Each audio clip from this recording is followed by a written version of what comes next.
အားလုံးမင်္ဂလာပါ Saturday Insight ကနေပြီးကြိုဆိုပါရစေဒီကနေ့2026ခုနှစ်ဇွန်လ29ရက်နေ့ရဲ့နောက်ဆုံးရနိုင်ငံတကာသတင်းတွေကိုတင်ဆက်ပေးကြပါမယ်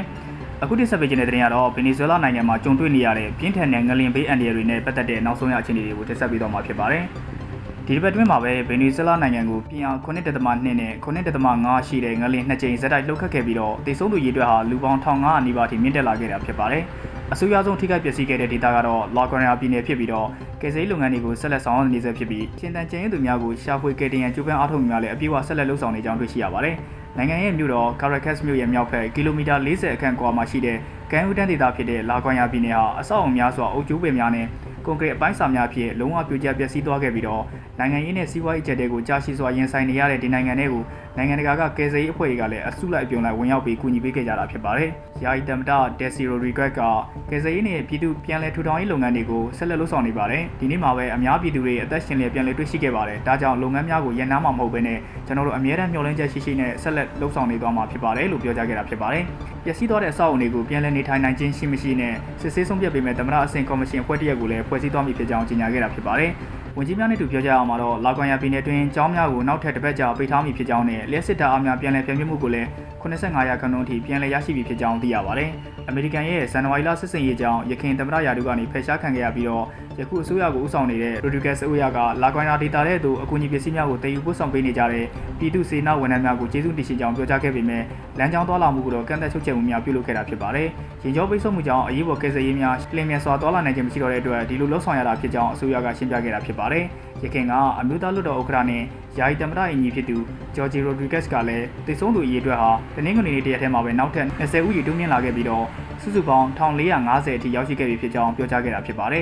။ဒါ့အပြင်ဒဏ်ရာရရှိသူ3150ဦးနေအပျက်စီးဖြင့်နေရဆွတ်ခွာနေရသူ12921ဦးရှိပြီးတော့အဆောက်အုံပေါင်း984လုံးလုံးဝပြိုကျပျက်စီးသွားခဲ့ကြောင်းဖြစ်ဆက်ပြောကြားခဲ့တာဖြစ်ပါတယ်။ကျွန်တော်တို့ဟာလူတွေရဲ့အသက်တွေကိုဆက်လက်ကယ်တင်ရန်နဲ့နေအိမ်မရှိတော့သူများဒါမှမဟုတ်မြစ်သည့်အကြောင်းကြောင့်ဖြစ်စေမူလနေအိမ်တို့ပြန်မြောင်းနိုင်သူတွေအတွက်ယာယီနေထိုင်ရေးစခန်းများတိစောက်ရန်အလွန်ရေးကြီးတဲ့အချိန်ကာလကိုဖျက်ဆီးနေရပါပြီလို့သူကဆိုခဲ့တာဖြစ်ပါတယ်။နိုင်ငံတကာကယ်ဆယ်ရေးအဖွဲ့ဝင်2600ကျော်မရောက်ရှိလာသေးခင်ကာလမှာဒေသခံမိသားစုများနဲ့စေနာဝန်ထမ်းများကရပ်ပေါင်းများစွာကြောင်းပြိုကျပျက်စီးနေတဲ့အကျိုးပဲတွေကြားထဲမှာအသက်ရှင်သန်ကြံရည်သူများနဲ့အလောင်းများကိုတူးဖော်ရယူခဲ့ကြတာဖြစ်ပါတယ်။လေးလံတဲ့စက်ကရိယာများအလွန်နှဲပါခြင်းနဲ့အစိုးရဘက်ကပံ့ပိုးကူညီမှုအားနည်းခြင်းကိုလည်းမကြာခဏတန်ကြားခံခဲ့ရတာဖြစ်ပါတယ်။တစ်ချိန်တည်းမှာပဲနောက်ဆက်တွဲငလျင်ပေါင်းယာနဲ့ချီဆက်ဆက်လှုပ်ခတ်ခဲ့တာကြောင့်ပျက်စီးမှုများပုံမှန်နှဆိုင်စေခဲ့ပြီးတော့ဒေသခံများလည်းစိုးရိမ်တကြီးနဲ့ထိတ်လန့်နေစေခဲ့တာဖြစ်ပါတယ်။အစိုးရရဲ့ထုတ်ပြန်ကြေညာချက်အရစနေနေ့ညပိုင်းထိကယ်ဆယ်ရေးအဖွဲ့များက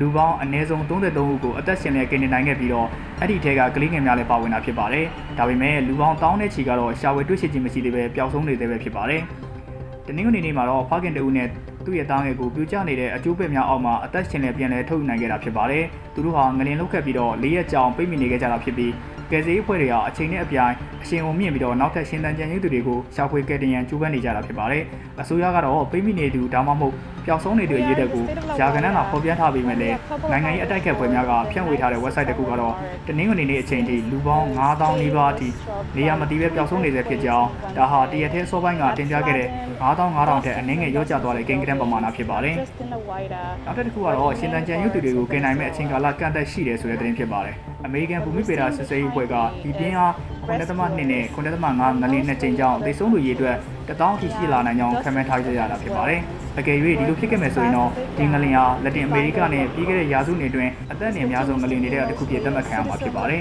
။ဆွစ်ဇာလန်နိုင်ငံမှာကယ်ဆယ်ရေးအဖွဲ့ကောင်းဆောင်ဆီဗက်စတီယန်အိုက်စတာကငလျင်လောက်ခတ်ပြီးတော့ပထမရက်82နာရီအတွင်းမှာသာလူတွေကိုအသက်ရှင်လက်ကယ်တင်နိုင်တဲ့အခွင့်အလမ်းရှိပါတယ်။အဲ့ဒီကျော်လွန်သွားပြီဆိုရင်တော့ရှင်သန်ကြံရည်သူတွေကအခွင့်အလမ်းကလျင်မြစွာကျဆင်းသွားမှာဖြစ်တယ်လို့သိရပါတယ်။80ဦးပါဝင်တဲ့သူတို့ဖွဲ့ဟာ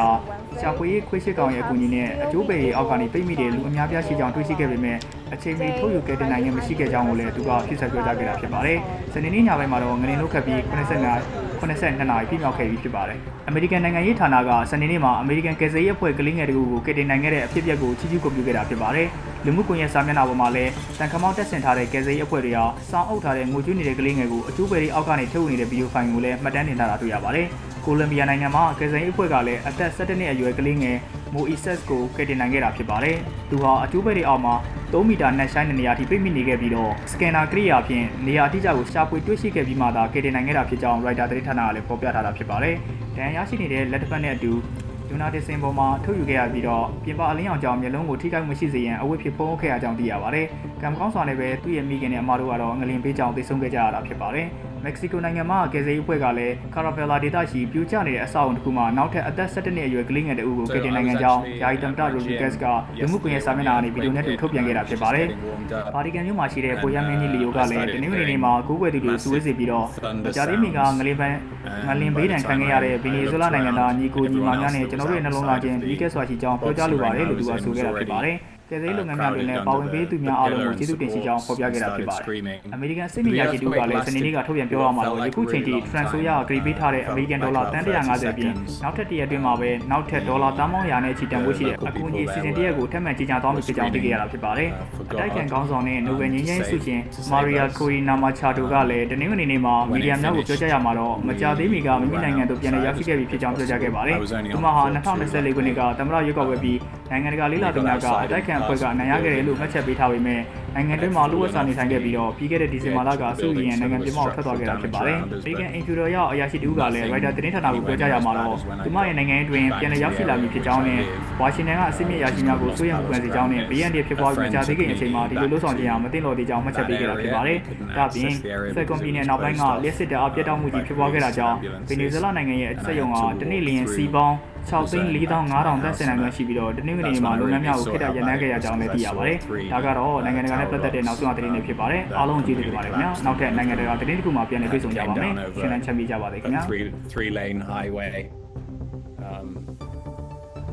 So yeah, it was really horrendous. Really, of people in the streets, sleeping in the street because no one knew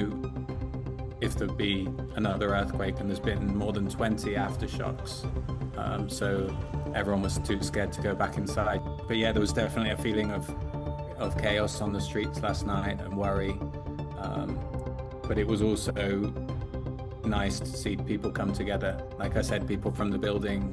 were collecting things to take to the building that collapsed nearby. And yeah, there was definitely a feeling of community, and Venezuelans are